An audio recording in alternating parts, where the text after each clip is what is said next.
नमस्कार, मी हर्षला महाजॉब कट्टा या आपल्या YouTube चॅनलमध्ये तुम्हा सगळ्यांचं स्वागत करते। तर मित्रांनो, आज तुमच्यासाठी जबरदस्त अशी जॉब अपडेट घेऊन आलेली आहे। टाटा मेमोरियल सेंटरमध्ये मित्रांनो तुम्हाला नोकरी करण्याची संधी मिळणार आहे। या ठिकाणी तुम्ही बघू शकता टाटा मेमोरियल हॉस्पिटल परेल मुंबई या ठिकाणी या जागा निघालेल्या आहेत। वेगवेगळी अशी पदं निघालेली आहेत, जागा देखील खूप जास्त आहेत, तर नक्कीच अप्लाय करायचं आहे। तर कॅटेगरी वाईज या ठिकाणी जागा किती निघालेल्या आहेत, जॉब लोकेशन काय असणार आहे, ऍप्लिकेशन फीस किती असणार आहे, त्यासोबतच परीक्षेचं स्वरूप कशा पद्धतीने असणार आहे, संपूर्ण माहिती तुम्हाला या व्हिडिओमध्ये मिळणार आहे। त्यामुळे व्हिडिओ शेवटपर्यंत नक्की बघा। चॅनलला जर पहिल्यांदा आला असाल आणि अजूनही तुम्ही आपल्या चॅनलला सबस्क्राइब केलं नसेल तर मित्रांनो आपल्या चॅनलला सबस्क्राइब करा, त्याचबरोबर बेल आयकॉनला प्रेस करून ऑल वर क्लिक करा, कारण अशाच नवनवीन आणि माहितीपूर्ण व्हिडिओ तुम्हाला आपल्या चॅनलवर दररोज बघायला मिळतील। तर मित्रांनो, या ठिकाणी तुम्ही बघू शकता फिमेल नर्स या पदासाठी या ठिकाणी जागा निघालेल्या आहेत।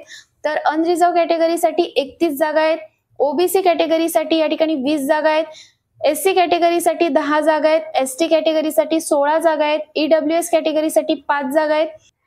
तर ह्या जागा टीएमएच मुंबई या ठिकाणी भरल्या जाणार आहेत। त्यानंतर या ठिकाणी बघू शकता तुम्ही 44 जागा अनरिझर्व कॅटेगरीसाठी भरल्या जात आहेत, 30 जागा ओबीसी कॅटेगरीसाठी भरल्या जात आहेत, एससी कॅटेगरीसाठी 16 जागा आहेत, एसटी कॅटेगरीसाठी 9, ईडब्ल्यूएस कॅटेगरी 11 जागा भरल्या जाणार आहेत। या खारघर या ठिकाणी भरल्या जाणार आहेत मित्रांनो। तर असे हे दोन जॉब लोकेशन असणार आहेत फिमेल नर्स या पदासाठी। या ठिकाणी तुम्ही पे लेवल बघू शकता, 7चा दिला जाणार आहे, 44,900 याप्रमाणे या ठिकाणी सॅलरी दिली जाणार आहे मित्रांनो। 30 वर्ष या ठिकाणी वयाची मर्यादा दिलेली आहे, एज लिमिट दिलेला आहे। या ठिकाणी एज्युकेशन क्वालिफिकेशन काय लागणार आहे, तर जनरल नर्सिंग कोर्स झालेला आहे, मिडवाईफ प्लस डिप्लोमा झालेला आहे, तर तुम्ही या ठिकाणी अप्लाय करू शकता। त्यासोबतच जर तुमचं पोस्ट बेसिक बीएससी नर्सिंग झालेलं आहे तरी सुद्धा तुम्ही या ठिकाणी अप्लाय करू शकता। एक्सपिरियन्स 1 वर्षाचा या ठिकाणी त्यांनी सांगितलेला आहे। हॉस्पिटल मधला क्लिनिकली तुमचा एक्सपिरियन्स असेल तर तुम्ही या ठिकाणी अप्लाय करू शकता। जर दुसरी पोस्ट आहे नर्स, या ठिकाणी जागा बघू शकता तुम्ही, अनरिझर्व कॅटेगरीसाठी 6 जागा आहेत, ओबीसी साठी 3, एससी साठी 2, एसटी साठी 1, ईडब्ल्यूएस कॅटेगरी 1, मुंबई या ठिकाणी या जागा भरल्या जाणार आहेत। त्यानंतर आहे unreserved category 12, OBC 7, SC 4, ST 2, EWS 2, Kharghar या ठिकाणी या जागा भरल्या जाणार आहेत। 44,900 या ठिकाणी तुम्हाला पे स्केल दिला जातोय। 30 वर्ष या ठिकाणी वयाची मर्यादा दिलेली आहे, general nursing course midwife plus diploma झालेला आहे, तर तुम्ही या ठिकाणी अप्लाय करू शकता। 1 वर्षाचा एक्सपिरियन्स त्यांनी सांगितलेला आहे। त्यानंतर तिसरं जे पद आहे स्टेनोग्राफरचं, ईडब्ल्यूएस कॅटेगरी 2 जागा आहेत, एससी साठी 1 जागा आहे, या ठिकाणी बघू शकता। त्यानंतर आहे खारघर साठी अनरिझर्व कॅटेगरीसाठी 1 जागा आहे। त्यानंतर गुवाहाटीसाठी या ठिकाणी जागा दिलेली आहे, 1 जागा ती गुवाहाटीसाठी भरली जाणार आहे। तर या ठिकाणी पे लेवल बघू शकता तुम्ही, 25,500 या ठिकाणी दिला जातोय। 27 वर्ष वयाची मर्यादा दिलेली आहे, ग्रॅज्युएशन झालेलं आहे तुमचं, त्यासोबतच शॉर्ट हँड झालेला आहे, 80चा स्पीड, त्याचबरोबर टाईप रायटिंग वरती 40चा स्पीड झालेला आहे, कम्प्युटर कोर्स तर मिनिमम 3 मंथ्सचा, तर तुम्ही या ठिकाणी अप्लाय करू शकणार आहे। मिनिमम 1 इयरचा एक्सपिरियन्स त्यांनी सांगितलेला आहे। प्रेफरन्स दिला जाणार आहे candidate having diploma in secretarial course झालेला आहे, तर तुम्हाला या ठिकाणी प्रेफरन्स दिला जाणार आहे। जॉब लोकेशन मगाशी सांगितल्याप्रमाणे टाटा मेमोरियल हॉस्पिटल परेल मुंबई असणार आहे, खारघर, नवी मुंबई आणि गुवाहाटी या ठिकाणी हे तिसरं लोकेशन त्यांनी दिलेलं आहे। त्यानंतर आहे चौथी पोस्ट फिमेल वॉर्डन, यासाठी 1 जागा आहे, अनरिझर्व कॅटेगरीसाठी पे लेवल 6चा दिला जातोय, 35,400 या ठिकाणी तुम्हाला सॅलरी दिली जाणार आहे। 35 वर्ष ते 45 वर्ष या ठिकाणी वयाची मर्यादा दिलेली आहे। ग्रॅज्युएशन या ठिकाणी सांगितलेलं आहे, एनी फील्ड कोणत्याही शाखेचे पदवीधर आहात तर या ठिकाणी अप्लाय करू शकता। 7 वर्षाचा या ठिकाणी एक्सपिरियन्स सांगितलेला आहे। हाऊसकीपिंग किंवा वॉर्डनचा तुमचा जर एक्सपिरियन्स असेल तर तुम्ही या ठिकाणी अप्लाय करू शकता। प्रेफरेबल लेडीज हॉस्टेल, लेडीज हॉस्टेलचा जर एक्सपिरियन्स असेल तर तुम्हाला या ठिकाणी प्राधान्य दिले जाणार आहे। त्यानंतर जॉब लोकेशन बघू शकता, परेल मुंबई हे असणार आहे। किचन सुपरवायझर अनरिझर्व कॅटेगरीसाठी 1 जागा आहे, 35,400 या ठिकाणी तुम्हाला सॅलरी दिली जाते। 30 वर्ष वयाची मर्यादा दिलेली आहे मित्रांनो। या ठिकाणी एज लिमिट जे दिलेलं आहे तर एज रिलॅक्सेशन सुद्धा आहे, ते देखील आपण व्हिडिओमध्ये पुढे बघणारच आहोत। तर डिग्री झालेली आहे तुमची हॉटेल मॅनेजमेंटची, कॅटरिंग टेक्नॉलॉजीची, तर तुम्ही या ठिकाणी अप्लाय करू शकणार आहे. 1 इयरचा एक्सपिरियन्स त्यांनी सांगितलेला आहे. तर मित्रांनो, या सगळ्या पदांसाठी एक्सपिरियन्स त्यांनी 1 वर्षाचा तरी किमान सांगितलेला आहे. त्यानंतर आहे कुक, यासाठी अनरिझर्व कॅटेगरीसाठी 5 जागा आहेत, ईडब्ल्यूएस साठी 1 जागा आहे, ओबीसी 2, एससी कॅटेगरी 1 जागा आहे. 27 वर्ष वयाची मर्यादा दिलेली आहे.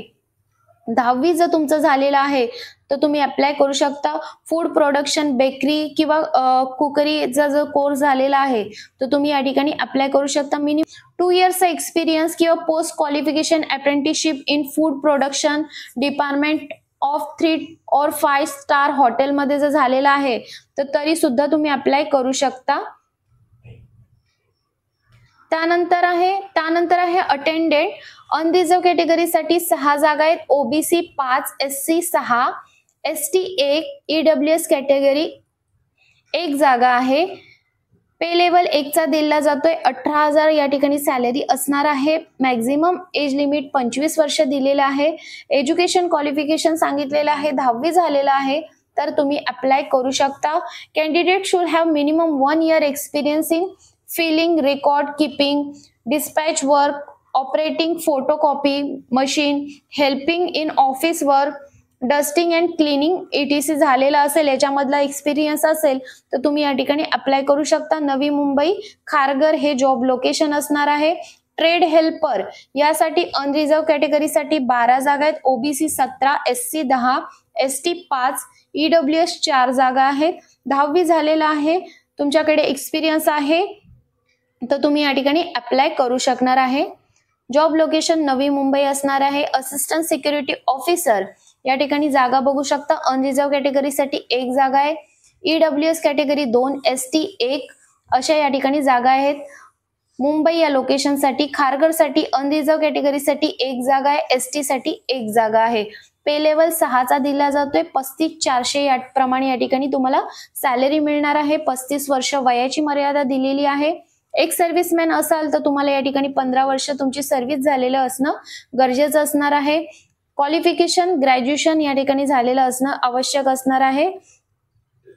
एक्सपिरियन्स 5 वर्षाचा एक्सपिरियन्स त्यांनी या ठिकाणी सांगितलेला आहे. या ठिकाणी फिजिकली काही क्रायटेरिया दिलेला आहे तो सुद्धा तुमचा असणं आवश्यक असणार आहे. जसं की जनरल कॅटेगरीसाठी हाईटचा क्रायटेरिया दिलेला आहे, 167 सेंटीमीटर हाईट असणं गरजेचं असणार आहे. एसटी कॅटेगरीमध्ये जर असाल तर 162.5 सेंटीमीटर हाईट असणं आवश्यक असणार आहे. त्यानंतर सिलेक्शन मेथड या ठिकाणी कशा प्रकारे असणार आहे तर 100 मीटर रन घेतले जाणार आहे. 16 सेकंदाचा टायमिंग या ठिकाणी दिलेला आहे. एक सर्व्हिसमॅन साठी 20 सेकंडचा या ठिकाणी टायमिंग दिलेला आहे. त्यानंतर आहे पुशअप्स आहे, सिटअप्स आहेत या ठिकाणी पूर्ण एज नुसार या ठिकाणी दिलेला आहे. पूर्ण क्रायटेरिया बघू शकता तुम्ही. लोकेशन परेल असणार आहे आणि खारघर हे 2 जॉब लोकेशन या ठिकाणी दिलेले आहेत. त्यानंतर आहे सिक्युरिटी गार्ड, यासाठी 18,000 सॅलरी मिळणार आहे. 27 वर्ष वयाची मर्यादा दिलेली आहे. SSC झालेला आहे प्लस 2 वर्षाचा तुमच्याकडे एक्सपिरियन्स आहे. हॉटेल किंवा हॉस्पिटल, एअरपोर्ट, सिव्हिल ऑर्गनायझेशन याच्यातला कुठलाही एक्सपिरियन्स असेल तर तुम्ही या ठिकाणी अप्लाय करू शकणार आहे. हाईटचा क्रायटेरिया दिलेला आहे. जनरल कॅटेगरीसाठी 167, candidate belong to ST category 162.5 centimetre height असणे आवश्यक असणार आहे. ड्रायव्हर या पदासाठी बघू शकता तुम्ही जागा SC साठी 1 जागा आहे, ST साठी 1 जागा आहे. त्यानंतर आहे खारघर साठी 1 जागा आहे. अनरिझर्व कॅटेगरी EWS साठी 1 जागा आहे. पे लेवल 2 चा दिला जातो. 19,900 याप्रमाणे तुम्हाला सॅलरी दिली जाणार आहे. 28 वर्ष वयाची मर्यादा दिलेली आहे. SSC झालेला आहे. 3 वर्षाचा तुमच्याकडे एक्सपिरियन्स आहे तर तुम्ही या ठिकाणी अप्लाय करू शकणार आहात. फॉर्म भरण्याची जी अंतिम दिनांक आहे ती आहे 14/11/2025 5:30 वाजेपर्यंत तुम्हाला या ठिकाणी अप्लाय करायचा आहे. त्याआधी तुम्हाला ऑनलाईन पद्धतीने अर्ज करायचा आहे. मित्रांनो, या ठिकाणी तुम्हाला अप्लाय करताना कोणकोणते डॉक्युमेंट्स लागणार आहे, बर्थ सर्टिफिकेट किंवा school living certificate, SSC passing certificate, त्यावरती तुमची बर्थ डेट असते त्यामुळे या ठिकाणी बर्थ डेट साठी तुम्ही ते सर्टिफिकेट त्या ठिकाणी अपलोड करू शकता. Education qualification certificate, experience certificate मध्ये पास्ट एम्प्लॉई असाल तर एक्सपिरियन्स सर्टिफिकेट तुम्हाला या ठिकाणी लागेल. करंट एम्प्लॉई असाल तर अपॉइंटमेंट लेटर किंवा लास्ट पे स्लिप किंवा आयडेंटिटी कार्ड किंवा एनओसी या ठिकाणी तुम्हाला द्यावी लागणार आहे. कास्ट सर्टिफिकेट लागणार आहे. इकॉनॉमिकल वीकर सेक्शन ईडब्ल्यूएस कॅटेगरीमध्ये जर असाल तर तुम्हाला व्हॅलिड इन्कम सर्टिफिकेट या ठिकाणी द्यावे लागणार आहे. आता एज रिलॅक्सेशन आपण बघणार आहोत. जर का तुम्ही SC ST कॅटेगरीमध्ये असाल तर 5 वर्ष या ठिकाणी एज रिलॅक्सेशन दिलेलं आहे. ओबीसी कॅटेगरीमध्ये असाल तर 3 वर्ष, PWBD कॅटेगरीमध्ये असाल तर 10 वर्षाचं या ठिकाणी एज रिलॅक्सेशन दिलेलं आहे. ऍप्लिकेशन फीस किती आकारलेली आहे तर 300 रुपये ऑल अदर कास्टसाठी फीज आकारलेली आहे. SC ST आणि female category, personal disability, ex serviceman यांच्यासाठी कोणत्याही प्रकारची फीज आकारलेली नाहीये. तुम्ही निशुल्क या ठिकाणी अर्ज करू शकता. तर परीक्षेचं स्वरूप कशा पद्धतीने असणार आहे तर पोस्ट दिलेले आहेत या ठिकाणी बघू शकता. 1, 3, 6 आणि 8 यासाठी रिटर्न टेस्ट घेतली जाणार आहे आणि स्किल टेस्ट सुद्धा या ठिकाणी घेतली जाणार आहे. Skill test will be of qualifying nature only. ती फक्त क्वालिफाइंग नेचरची असणार आहे स्किल टेस्ट. बाकी रिटर्न टेस्ट ही मेन असणार आहे तुमची. 100 मार्कांची MCQ क्वेश्चन घेतले जाणार आहे. MCQ क्वेश्चन विचारले जाणार आहेत 100 मार्क्ससाठी. सिलेबस दिलेला आहे. Written examination question and skill test will be based on the respective area of specialisation expertise. तर तुम्हाला या ठिकाणी काय विचारलं जाणार आहे तर जे काही तुमची पोस्ट आहे त्या रिलेटेड या ठिकाणी क्वेश्चन विचारले जाणार आहेत. त्यानंतर 4 आणि 5 साठी रिटन टेस्ट घेतली जाणार आहे आणि इंटरव्ह्यू घेतली जाणार आहे. 100 मार्क्सचे या ठिकाणी MCQ क्वेश्चन विचारले जाणार आहे. 9 आणि 10 पोस्ट साठी physical endurance test and written examination followed by skill test या ठिकाणी घेतली जाणार आहे. त्यानंतर 11 नंबरच्या पोस्टसाठी फक्त स्किल टेस्ट घेतली जाणार आहे. त्यासाठी कोणतीही रिटन टेस्ट किंवा या ठिकाणी कोणतीही क्वेश्चन या ठिकाणी विचारले जाणार नाहीयेत. मित्रांनो, या ठिकाणी तुम्हाला डिटेल माहिती दिलेली आहे. डिस्क्रिप्शन बॉक्समध्ये मी याची PDF फाईल सुद्धा दिलेली आहे. त्या ठिकाणी जाऊन आधी डिटेल माहिती वाचून घ्या. तुम्ही जर त्या क्रायटेरियामध्ये बसत असाल तर नक्कीच या ठिकाणी अप्लाय करा. तुम्हाला जर व्हिडिओ आवडला असेल व्हिडिओला लाईक करा, कमेंट करा आणि जास्तीत जास्त लोकांपर्यंत ही व्हिडिओ शेअर करण्याचा प्रयत्न करा. तर चला मग भेटूया अशाच नवीन जॉब अपडेट व्हिडिओसह. धन्यवाद.